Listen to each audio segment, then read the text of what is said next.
Hey guys, welcome back to another video. This is 90 Day Fiancé Before the 90 Days, Season 4, Episode 14, Hard Habit to Break. Let's jump right into it. First couple we have Usman and Lisa. Last episode we saw that Lisa and Usman been having some issues, okay, because Lisa found some things in his Facebook Messenger. But, Usman was telling us that, like, look, I want to go to America. But I don't know if I want to go this bad. Like, she getting on my nerves. And I was like, well, do whatever you feel is right, Usman, okay? So they made up. This episode, we see that Lisa is mad again because Usman has not proposed to her yet. And they're supposed to get married tomorrow. His family's supposed to be coming in. And Usman is he's sitting on the bed in like a little hotel room. And Lisa walks out because she's mad. And Usman is like, look, I don't even know, like... I knew it was gonna be hard, but I didn't know it was gonna be this hard. Like, whew. Usman looks like he had it up to here, okay? He just looked tired. I feel bad for him. I was like, Lord have mercy, Usman. Like, I don't know. I didn't know what he was gonna do. I thought he was gonna be like, look, it's not worth it. But but he says, okay, look, like, let me go try to make this right. So he goes to go and find Lisa. She says, look, you're embarrassing me. Why you wait till before the wedding to propose to me? He's like, look, girl, stop playing. You know we have problems. But, we're gonna be okay. And then he gets down on one knee and he proposes to her. And she's automatically happy again. So then the next scene opens up. We see his family comes down with Mama and his older brothers. And we have one brother. His name is Farouk. Farouk flew 7 hours with his baby girl to come and see this wedding. And he says he got here and he saw Lisa and he's like, what is going on? Stop playing with me. Who is this lady? Who is this lady? Where is your fiance? Who is that? I don't know who this lady is, but where's your fiance? I was like, Farouk, we don't know what's going on either, but Farouk was looking like he was just confused. Like, y'all made me fly 7 hours for this sham, okay? So I was like, oh, so the next thing they had, Lisa had to get cleansed with Mama. So how Mama did it is she took some water from the toilet and she cleaned her feet with it, okay? And Lisa had to do the same thing. So Lisa did it. She was like, look, I gotta respect the culture. So she did it.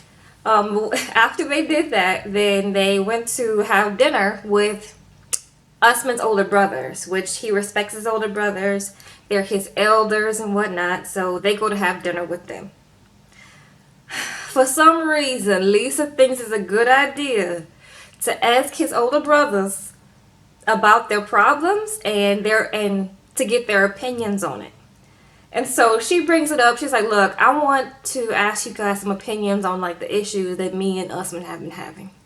Usman tries to warn her. He's like, look, girl, I don't think you want to do this. And she's like, the brothers are like, you already done said y'all had some issues, so what's going on? So Lisa proceeds to tell the issues. And then Usman says, look, she's trying to have control. And, like, I'm telling her, like, she can't handle control. That's not how we do it. And the brothers agree. The brothers are like, look, Usman has the control. He is the husband. He is the man. Fall in line, boo-boo. Okay? And then Lisa doesn't like that answer. And she gets mad. She walks out. So the brothers are like, don't do this. This is too much. Why did you made me fly 7 hours for this and you had all these issues and everything? Like the brothers were over it. And Usman is over it too, so I just feel bad for him. It's too much. It's too much. So that was Lisa and Usman. Then we get to Stephanie and Erica. Stephanie is packing to leave to go to America. She says that she is really upset that her and Erica didn't work out and that she still really loves Erica. I was like, girl, you never really cared about that girl. For you to break up with her over what you broke up with her about, stop it. Stop putting on this show for us, okay? So the producers ask her what she's going to tell her mama when she makes it to the U.S. The producers got to be messy throughout this episode. So she's like, I don't know what I'm going to tell her because, I don't want her to know what's going on. I don't want to, me and my mom have a special relationship, so I don't, I don't know how I don't know how I'm gonna handle that. Okay. So she gets to the airport and she has all of her things, and for some reason she thought Erica was gonna drive to the airport to tell her goodbye. I was like, girl, you out your mind? Erica, the way you treated Erica, I'm glad Erica didn't come say goodbye to you. It was too much for Erica, poor thing. So she's like, she's upset because Erica didn't come, but she gets on the plane and she flies back home. Her mom is there to greet her when she gets back home. Her mama asked her, like, what went down, what happened, did you have a good time with Erica? And she doesn't tell her, the whole situation. She just tells her a little bit of what happened, but I think next episode she's going to open up to her mama about that, but this episode she didn't give us nothing, okay? So that was Stephanie, and we didn't see Erica, but I hope Erica's doing okay. So then we get to Ash and Avery. Avery is about to leave. She's about to go back to the U.S., and she says that her and Ash have a lot of things to work on. She was hoping to come to Australia and get engaged, but it didn't happen. It's just not the reality because of Ash's son and that whole situation. And yeah, she just feels like they need to try to work on things when she's back in the U.S. And they both agree that they want to make things work and they want to put the effort into it. So I was like, well, that's nice. They plan on him being able to travel to the U.S. next, but before he does that, he has to get his Australian passport and then get a visa to travel. So that could take up to a year. So Avery was a little worried about that. Like, it could take up to a year, but they gotta do what they gotta do, okay? So the next scene, Ash drives Avery to the airport, and yeah, they both say that they love each other. Avery says love can conquer all, so good luck to them, okay? So next we have Ed. Ed lands back in the U.S. We saw the last episode and the episode before that Rose was pretty much done with him. She told him what she had to tell him, and she said deuces, okay? So Ed was a little upset that she didn't say it, at least say goodbye. But from the way you treated Rose, I'm glad she didn't say goodbye, okay? So he lands in the U.S. and his mom is there to greet him. His mom seems so sweet. She's like, what happened? How is Rose? And he's like, Mom, there's no Rose. There's no Rose. Yeah. So his mama talks to us, and she says that she didn't think it was gonna work out anyway. But she glad that her son is back and whatnot, and she thought he had too high of expectations in going to see this woman. So I was like, yes. So they're driving back home, and he tells her like that Rose wanted kids, and he does not want to have kids at his age. And he also lied and said that Rose didn't open up about her past, that she was trying to be secretive. And that's not the case. Rose told that man what she had to tell him, but he wanted too much. Okay, so stop lying, Ed. But that was all with Ed. Then we get to Jeffrey and Varia and Mary, okay?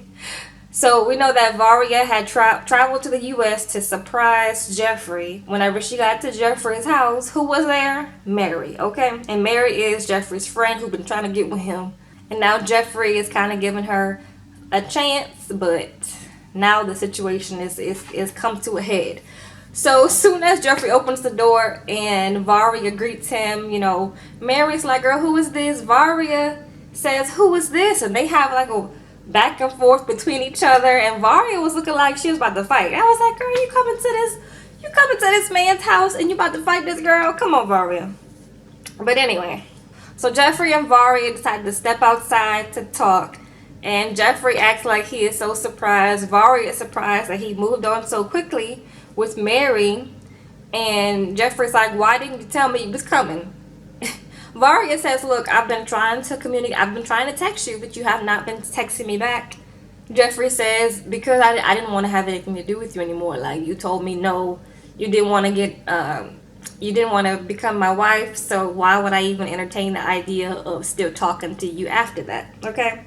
So then Mary comes outside to talk to Jeffrey and basically say, like, look, I don't know what's going on, but yeah, I'm about to leave. So when Mary comes outside, Vara's like, move, B, get out the way. I was like, does she think she is Ludacris? What is going on? This is Ludacris, okay? She must have watched the Ludacris versus Nelly live, that they had going on. But I was like, girl, why are you trying to fight this girl? Okay. So Mary basically leaves. She tells us she feels hurt because Jeffrey was just standing there, like twiddling his thumbs, not really standing up for Mary in that situation. And I thought the same thing. Jeffrey was not standing up for that girl. He did not have Mary's back at all. And it showed, and that's why she left. So the next scene is Jeffrey and Varia. He lets her come in the house. They still talk, and basically all that happened was Jeffrey is unsure about what he wants to do. It seems like he still wants Varia, but then he still kind of wants Mary too. So who knows? The next scene, the last scene, they go to hang out with some of his friends, and the friends are like, what is going on? We thought that you were with Mary. Like, what is going on? And so Jeffrey tells them that she came to surprise him, but Mary was also in his house. And he also tells him that whenever he went to Russia to see Varia, he had proposed to her and she told him no.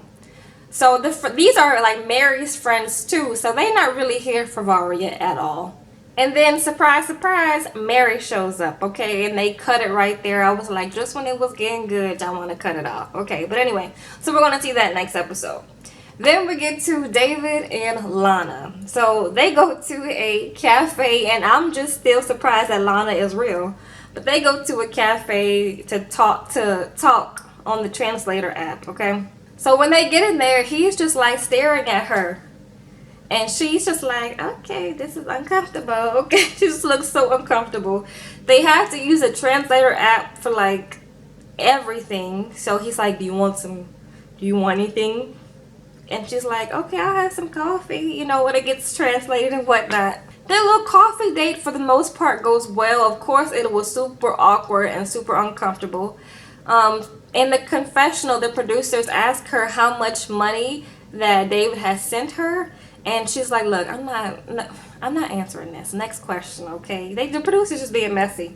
So during that date, David also brings up the fact that she gave him fake addresses, because a couple episodes ago, we saw that David had went to this address that Lana had gave him, but the address led him to some nice man's house. So he asked her, like, why would you give me fake addresses? And Lana gives a good answer. She's like, look, I'm not going to give nobody my real address online. Come on now. That's unsafe. And I was like, well, that's a good answer. I mean, it's true. He also brings up the fact that he hired a private eye to go and find her. And she was like, okay, well, that's creepy. So the only thing she says after that is, look, I want to go home. Okay. So she goes home. So the next scene, we saw that David and Lana are talking through chat. David says he didn't get her phone number because it's easier for them to talk through the chat room system because it translates for them.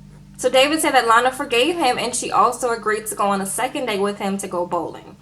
So David tells us that they have to take a lot of pictures and whatnot to make it easier for them when they go to get their visa, to make it seem like it's a real relationship, okay?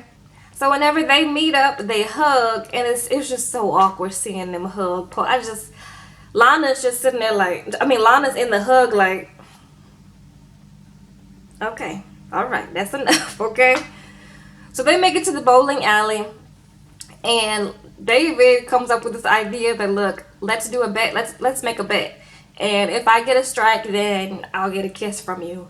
And Lana's like, hopefully this man can't bowl, okay? Because I don't want this to happen, okay? So it's going fine, and he's not getting a strike. And all of a sudden he gets a strike. And then, Lana's like, oh my gosh. So they go to kiss, and it's just the most awkward kiss. I was like, Lord have mercy, y'all. It was just like, I think he wound up kissing somewhere right here, okay? So after bowling, they go to like a nice dinner. David feels for sure that Lana is the one for him. So he brings up the fact that, before she's able to go to the US, they need to get engaged. And what does he have to do to make her feel comfortable with getting engaged to him? And she said she just wants to spend more time. Like, this is their second date. So she feels like things are going well, but she needs more time to really figure out if this is what she wants to do.